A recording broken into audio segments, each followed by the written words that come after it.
طيب لقيت اعلان مطعم غريب على البحر بيقول تعالى وكوك معانا، فالمطعم اسمه غريب وكوك، والاغرب هي العروض اللي عاملها، يعني الكبير وجوني ومربوحه وليله. فانا جبت اكتر عرض فيه كل حاجه واسمه فزاع، وهو عباره عن 2 ميل و2 ساندوتش و2 كولسلو ولتر كولا وسعره 410 جنيه، فالسعر يعتبر غالي. فتعالوا نعمل اختبار للطعم بقى. نبدا بقى بالساندوتش ولا الميل؟ نبدا اول حاجه بقى بالرانش، ودي المفروض فرايز عليها تندرز عليها ماكن تشيز، وفي الاخر صوص من عندهم. بسم الله.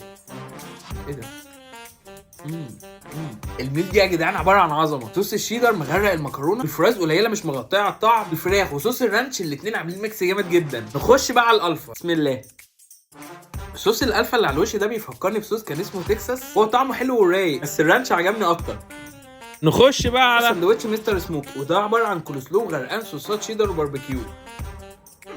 اول حاجه هتحسها في بوقك هنا هو العيش طري جدا، الفراخ التتبيله بتاعتها كويسه جدا، بس اللي ضاغط على طعم الساندوتش كوفر اول هو طعم الباربيكيو. بس اللي حاسس بطعم الكولسلو ولا بطعم الجبنه الشيدر. نفصل بقى بالكولسلو بتاعتهم، طعمها حلو بس كانت محتاجه شويه مايونيز زياده. نخش بقى على ذا ديستروير، وده عليه صوص حراق خاص بيهم اسمه ذا ديزاير، بس هنا واضح بقى صوص الشيدر. ناخد بقاتنا وربنا يستر من الحرقان. احيده فيها لبنو كمان اهو، ده حرق شويتين 3 4 كمان، بس بالنسبه لي طعمه احلى بكتير لان حسيت بطعم الكولسلو وطعم الشيدر وطعم العيش وطعم الفراخ، فمكونات الساندوتش مفيش حاجه مغطيه على الثانيه، فالوجبه تعتبر غاليه شويتين 3 الصراحه، بس كواليتي الحاجه هتغسلك من جوه كده على المصاريف اللي انت دفعتها عليها.